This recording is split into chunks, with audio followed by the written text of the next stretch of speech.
मुरंबा मालिकेच्या आजच्या भागामध्ये आपण पाहणार आहोत अक्षयच्या घरी आता तो बुलडोझरचा ड्रायव्हर आलेला असतो, ज्याची गाडी रमाने स्वतःहून घरापर्यंत आणलेली असते आणि त्या गाडीमध्ये ती उभी राहून अक्षयला आय लव्ह यू बोललेली असते. आणि या सगळ्या प्रकरणामुळे त्या माणसाचं आजच्या दिवसाचं नुकसान झालेलं होतं. त्यामुळेच आता तो भडकलेला होता. तो ड्रायव्हर येऊन आता म्हणत असतो की तुमच्या त्या बाईनं जे काही केलंय ना, त्यामुळे माझं खूप मोठं नुकसान झालंय. मला या सगळ्याची नुकसान भरपाई हवी आहे असं देखील आता तो म्हणत असतो. आणि जेव्हा हे सगळं काही नुकसान भरपाई हवी आहे असं जेव्हा तो म्हणतो, तेव्हा मात्र आता इकडे जो काका आहे, पंकज काका, तो सांगत असतो की हो, मला माहिती आहे तुमचं नुकसान झालं आहे, पण जरा शांत व्हा ना, आपण या सगळ्याचं काय आहे ना ते बघूया, पण तुम्ही थोडं रिलॅक्स व्हा असं देखील आता सांगितलेलं असतं. त्याच वेळेला आता जेव्हा या गोष्टी सांगितल्या जातात तेव्हा मात्र आता अक्षय तिथे आलेला असतो आणि अक्षय जेव्हा हे ऐकतो तेव्हा मात्र त्याला धक्का बसतो. पण त्याला एवढा आनंद झालेला असतो ना की तो शब्दातही व्यक्त करू शकत नसतो, कारण त्याला माहिती नव्हतं की हे सगळं असं काही घडलेलं आहे. पण या माणसाची गाडी होती आणि आपल्याला रमा आय लव्ह यू बोलली हे जास्त त्याच्यासाठी सुखकर होतं आणि त्यासाठी तो आता गाडीवर उभा राहिला होता. आणि त्यामुळेच आता रमाही त्याला आय लव्ह यू बोलली होती हे सगळं काही त्याला आठवू लागतं.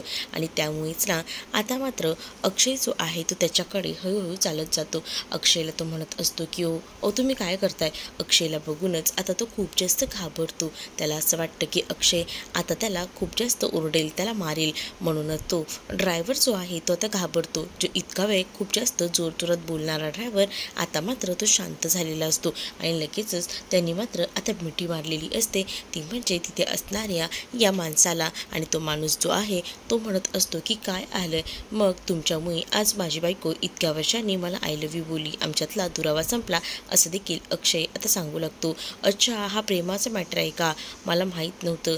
प्रेमाचा मॅटर असेल तर राहू दे, म्हणजे तुमचं प्रेम जिंकलंय तर फायनली, याचाच तर मला आनंद आहे. बरं झालं बाबा, आपली गाडी कुठेतरी उपयोगी पडली. चला, मला कोणतीही नुकसान भरपाई नाही दिलीत ना तरीही चालेल. मग आता इकडे मात्र अक्षय म्हणत असतो की नुकसान भरपाई तर मी देईनच हो तुमची, सगळ्या काही गोष्टी एकदम परफेक्ट झाल्या, ते सुद्धा तुमच्या त्या गाडीमुळे हे सगळं शक्य झालं असं देखील आता बोललं जात असतं. त्यावर मात्र आता माणसाला पंकज काका विचारतात की काय मग तुम्ही काय काय घेता, पार्टी वगैरे करताना हे सगळं चालतं ना. तर हो, मी पितो ना, मीही पितो, मग आपण पार्टी करूया. काय ना, आज तुमच्या गाडीमुळे आमचं बरंच खूप जास्त असा फायदा झालेला आहे आणि त्यामुळेच ना आम्हालाही आनंद झाला आहे असं देखील आता पंकज काका बोलू लागतात. हे वगैरे आपल्यामध्ये चालतं, आपण थोडं थोडं का होईना घेऊया असं देखील आता तो माणूस पंकज काकांना सांगू लागतो. पंकज काका त्याला म्हणतात की तुझी नुकसान भरपाई देतो आणि सगळंच काही एकदमच चांगलं होईल, म्हणजे कसं आपल्याला जे हवं आहे ते तर मिळेल ना असं आता तो बोलत असतो. तर दुसरीकडे मात्र आता या सगळ्या गोष्टी तर होतच असतात. तर पुढे मात्र आता पाहायला मिळतं अक्षय हा खूप जास्त खुश झालेला असतो आणि तो बोलत असतो की आज फायनली रमा मला आय लव्ह यू बोलली, रमाच्या मनात देखील माझ्याविषयी प्रेम आहे.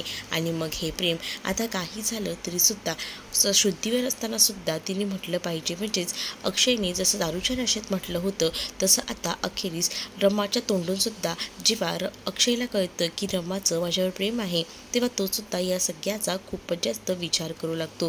दुसऱ्या दिवशी सकाळी आता रमाला जाग आलेली असते. रमाला जेव्हा जाग येते तेव्हा रमा इकडे तिकडे पाहते, घड्याळात बघते तर 11 वाजलेले असतात. आणि त्याच वेळेला आता ती काल रात्री हँगओव्हर झाली होती आणि तिच्यामुळे घरात नेमकं काय काय झालं असेल याचाच विचार तिच्या डोक्यामध्ये सतत येत असतो. आणि म्हणूनच ती आता ठरवते की 11 वाजले आहेत म्हटल्यावर या सगळ्यांना आपल्याला आता सामोरं जावं लागणार. कोणी माझ्याबद्दल काय विचार करत असेल हाच विचार तिच्या डोक्यामध्ये सतत फिरत असतो. आणि ती ठरवते की कोणी मला बघायच्या आत मी इकडनं पळून जाते आणि ते सुद्धा खिडकीतना. असाच विचार करून ती लगेचच उठायचा प्रयत्न करते. खाली तिची चप्पल ठेवलेली असते, कारण ती काल नशेत होती आणि तशीच ती झोपली होती. आणि जेव्हा ती तशीच झोपली होती ना तेव्हा मात्र आता मला आता काही झालं तरी तिकडनं पळ काढायचा असतो, कारण जर तिथे थांबली तर पुन्हा एकदा सगळ्यांना समजेल आणि त्यांना डाऊट येईल. त्यापेक्षा आपण इकडनं पळ काढूया असाच विचार करून ती ती आपली चप्पल वगैरे घेऊन तिकडनं खिडकीतून जाणार असते. पण त्याच वेळेला ना तिचा हात मागून अक्षयने धरलेला असतो. अक्षय जेव्हा तिचा हात धरतो तेव्हा मात्र आता रमा जागीच थांबते. रमा विचार करते की हे सगळं काय झालं. त्याच वेळेला अक्षय आता तिला म्हणत असतो की तू कुठे चालली आहेस, तुला तर माहिती आहे ना की काल रात्री तू काय बोलली आहेस ते. त्यावर रमा म्हणत असते की जे काही बोलली आहे ते फक्त नशेमध्ये बोलली आहे, पण तुम्ही ह्याचा चुकीचा अर्थ काढू नका असं देखील रमाने आता अक्षयला सांगितलेलं असतं. आणि तेव्हा मात्र अक्षय म्हणत असतो चुकीने का होईना पण तू बऱ्याच गोष्टी तुझ्या मनातल्या सांगितल्यास, पण मला आता कळलेलं आहे तुझंही माझ्यावर प्रेम आहे जसं माझं तुझ्यावर प्रेम आहे तसं, आणि त्यामुळे मी तुला कुठेही लांब जाऊ देणार नाही असं देखील अक्षय आता रमाला बोलतो आणि रमाला आपल्या बाजूने ओढतो. जेव्हा अक्षय रमाला आपल्या बाजूने ओढतो तेव्हा मात्र आता रमा एकटक अक्षयकडे पाहत असते आणि त्याच वेळेला आता ती अक्षयमध्ये एकदमच तल्लीन झालेली असते. अक्षयचं प्रेम म्हणजे अक्षयवर असलेलं प्रेम तिने तर काल जगजाहीर केलेलं होतं, पण आता तिला हे सगळं काही शुद्धीत बोलवायला तयार नसतं, कारण तिने ऑलरेडी अण्णांना सांगून ठेवलेलं असतं की ती त्या साईसोबत लग्न करणार आहे आणि त्यामुळेच ना आता तिचं मन हे मानायला तयार नसतं. ती मात्र आता खूपच जास्त विचार करत असते. वेळेला अण्णांचे ते शब्द देखील आठवतात. अण्णांनी तिला सांगितलेलं होतं की काही झालं तरीसुद्धा अक्षयच्या पुढे पुढे जायचं नाही, अक्षयच्या बरोबरीने जास्त राहायचं नाही, नाहीतर या गोष्टी लक्षात ठेव असं देखील आता म्हटलं गेलेलं असतं. या सगळ्या गोष्टी आता सांगितल्यानंतर इकडे मात्र आता अक्षय जो आहे तो मात्र रमाला जाऊ देत नसतो, कारण त्याला कळत असतं की रमाचं प्रेम आहे, पण रमा आता ते प्रेम शुद्धीत का होईना व्यक्त करत नाहीये. म्हणजेच काय तर अक्षय रमाला म्हणतो की मला सांग, तुला तासाला दर मिनिटाला का होईना प्रत्येक महिन्याला प्रत्येक दिवसाला तुला माझी आठवण आलीच नाही का, ते मला सांग. आणि त्याच वेळेला आता हे सगळं अक्षय बोलतो तेव्हा मात्र रमा अक्षयकडे पाहू लागते आणि तिलाही माहिती असतं की अक्षय जो आहे त्याचं आपल्यावरही प्रेम आहे आणि आपण जसं अक्षयवर प्रेम करतो तसं अक्षयही आपल्यावर प्रेम करतो हे सुद्धा रमाला आता माहिती झालेलं असतं. अक्षयला असं वाटत असतं की दोघांनी आपल्यासमोर जर एकमेकांनी प्रेम व्यक्त केलेलं आहे तर आता का म्हणून या सगळ्यामधून आपण माघारी जायचं. आता जे काही आहे ते आपण दोघांचे एकमेकांवर असलेलं प्रेम कबूल केले तर आता मागे हटायचं नाही असं अक्षयचं असतं. इतके दिवस रमा ज्या क्षणाची वाट बघत असते तो क्षण अखेरीस तिच्या समोर आलेला असतो. म्हणजे अक्षयही तिला स्वतःहून पुढाकार घेऊन तिला तिच्यापासून लांब जाऊ देत नसतो. पण इकडे मात्र आता रमाने त्या साईसोबत जे काही आता लग्न करायचं ठरवलेलं असतं ना अण्णांना सांगून, त्यामुळे आता रमाकडे कोणताही ऑप्शन उरत नाही. रमाला तिथे बिलकुलही थांबता येत नसतं. पण रमाचं मन मात्र रमाला खूप जास्त त्रास देत असतं, कारण आहे ना तिला धड अक्षयकडेही राहता येत नसतं आणि धड साईकडेही. तिला आता एकदमच असं वाटत असतं की एका वेळी दोन दगडावर पाय ठेवतात ना, आणि जेव्हा जशी हालत होते ना तशी मात्र आता रमाची झालेली असते. रमाची जेव्हा अशी हालत होते तेव्हा मात्र रमा खूपच जास्त जी आहे ती बिथरलेली असते. रमा आता जाताना अक्षयकडे मागे वळून पाहते. अक्षय तरी म्हणत होता की रमा तुझं जर माझ्यावर मनापासून प्रेम असेल तर तू एकदा तरी मागे वळून पाहशील, मला हेच बघायचं आहे असं देखील आता अक्षय बोलत असतो. पण रमाने नेमकं मागे वळून पाहिलेलं असतं तेव्हा कुठे जाऊन अक्षयलाही बरं वाटतं आणि अक्षयलाही समजतं की नाही माझी रमा माझ्यावर प्रेम करते. त्यानंतर आता रमाने स्वतःला कसं तरी मनाला आवर घातलेला असतो, कारण जर ती तिथे थांबली तर पुन्हा एकदा प्रॉब्लेम होऊ शकतात आणि म्हणूनच ती तिथे न थांबता तिकडनं जायला निघते. आणि त्यामुळे आता जेव्हा ती तिकडनं जाते तेव्हा मात्र आता अक्षय जो आहे तो मात्र रमाला काहीच बोलू शकणार नसतो. पण मालविका आता तिला जाताना बघते, त्यामुळे मालविकाला खूपच जास्त आनंद होतो.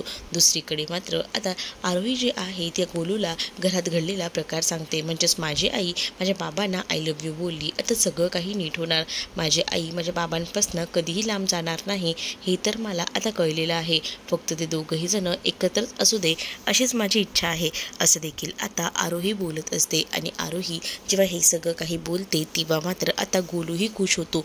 गोलू तिला म्हणतो की चल फायनली बरं झालं, सगळ्या काही गोष्टी झाल्या त्या, आणि तसंही तुलाही माहिती आहे ना की या सगळ्या गोष्टी घडल्या ना, तेव्हा मात्र मला असं वाटलंही नव्हतं, पण बरं झालं सगळ्या गोष्टी घडल्या. मी तर ना मोबाईलमध्ये या सगळ्याचा व्हिडिओही शूट करून ठेवला आहे, असं देखील आता ती म्हणू लागते. काय तू व्हिडिओ पण बनवला आहे? बरं झालं बनवून ठेवलायस, म्हणजे कसं सगळ्या काही गोष्टी लक्षात राहतील. आता आरोहीला लवकरात लवकर घरी सटकायचं असतं आणि त्यासाठी आरोहीचं प्लॅनिंग सुरू असतं. आरोही मात्र आता त्याच्या कानामध्ये कुजबुजू लागते. आरोही जेव्हा हे सगळं गोलूला सांगते तेव्हा गोलू मात्र टेन्शनमध्ये येतो. गोलू म्हणतो की नाही आपल्यालाही जमणार नाही, पण आरोही म्हणते की नाही आपल्याला कोणीच पकडणार नाही, मी ॲक्टिंगच इतकी भारी करेन तर बघच बस, असं देखील आता आरोही गोलूला सांगते. मग काय गोलू जो आहे ना तो मात्र आरोहीला या प्लॅनमध्ये मदत करायला तयार होतो. मग काय आरोहीला मुद्दामून नाटक करायचं असतं की तिच्या पोटात दुखते, म्हणजेच तिला लवकर घरी जायचं असतं. अक्षय आणि रमाचं प्रेम कुठपर्यंत पोचलं आहे हे बघण्यासाठी, आणि त्यासाठी तिचे हे प्रयत्न सुरू असतात.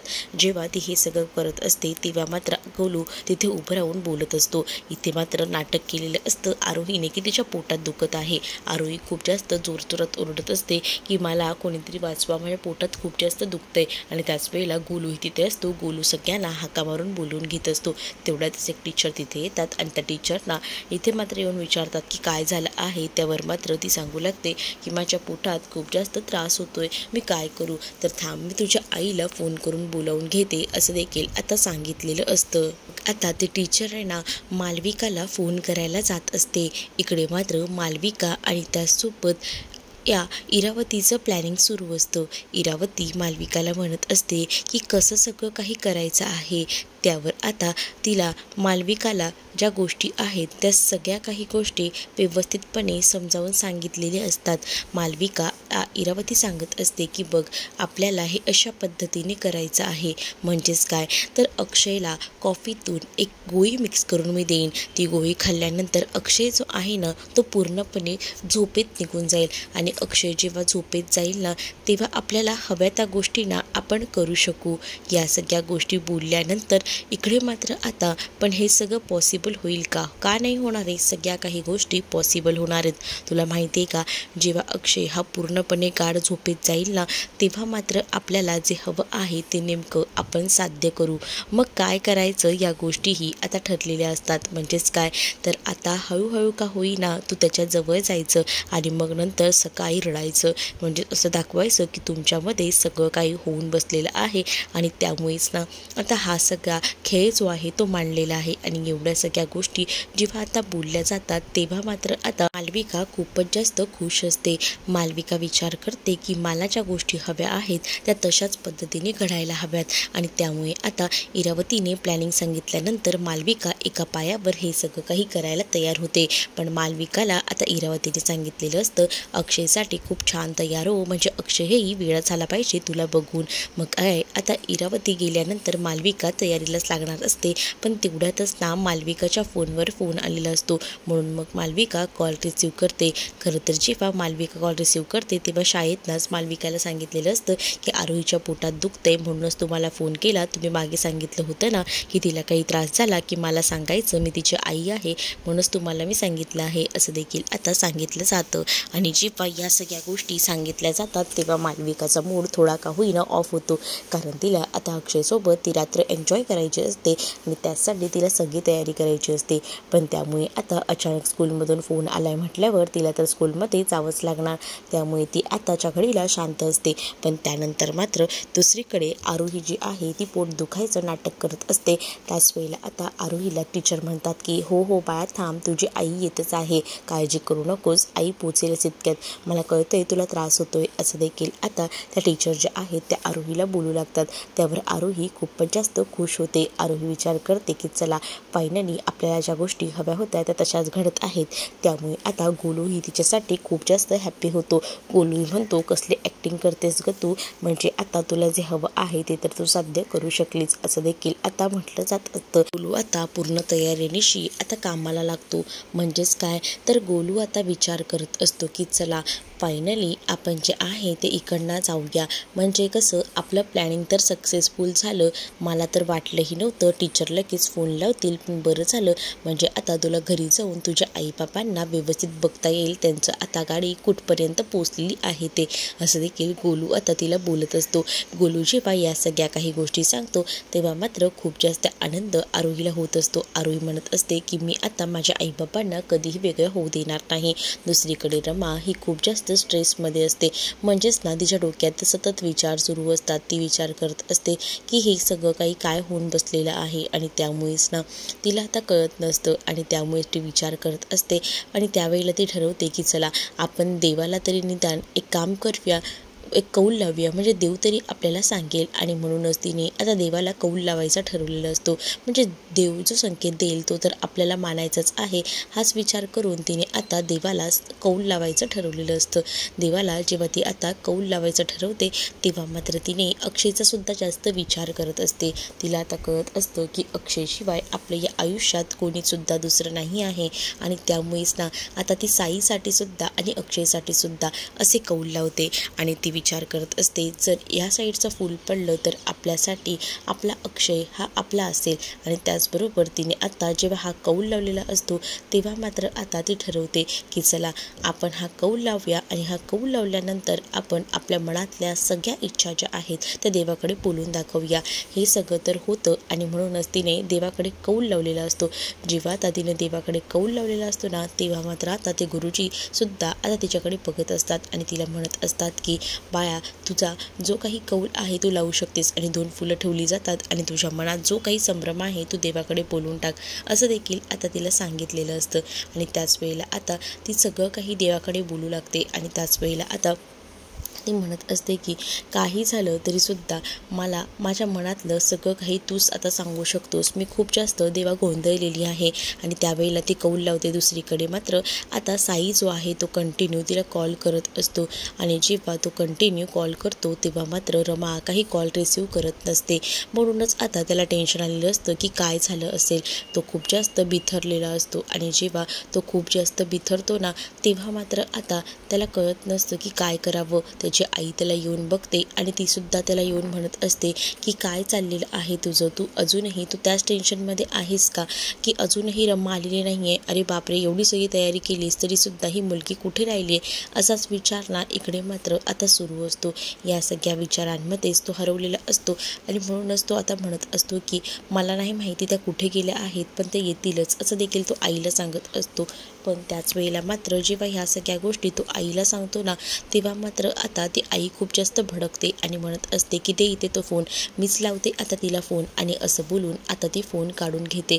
जेव्हा ती फोन काढून घेते ना तेव्हा मात्र आता इकडे ती रमाला बोलत असते की काय ग पोरी, कालची गेली आहेस तू, अजूनही आली नाही आहेस, कुठे गेली आहेस, असं देखील ती तिला विचारू लागते. त्याच वेळेला आता हो हो मी घरीच येते असं देखील रमा बोलते. कारण रमाकडे ना दुसरा कोणता ऑप्शनच उरलेला नसतो. रमाला आता हे सगळं बोलावंच लागणार असतं. त्यामुळे आता रमा शांत राहते आणि रमा लगेच तिकडनं निघते. कारण रमाला आता घरी येणं भागच असतं. कारण ती दोन्हीकडे जर पाय ठेवत असेल तर तिला ते शक्य होत नाही आहे. त्यामुळे आता रमा देवाला जो कौल लावलेला असतो तो सुद्धा बघत नाही की तो कौल आपल्याला काय रिझल्ट देतोय. ती लगेचच आता तिकडनं जायला निघते. कारण तिला आता बोलवलेलं असतं. तर आता जेव्हा रमा तिकडनं जाते तेव्हा ते गुरुजीसुद्धा रमाला म्हणत असतात की थांबा, कौल लावला आहे ना तुम्ही तो तर बघून जा. पण रमा तेही बघत नाही. त्याच वेळेला आता त्या गुरुजींना कळतं की रमा खूप मोठ्या धर्मसंकटात अडकलेली आहे.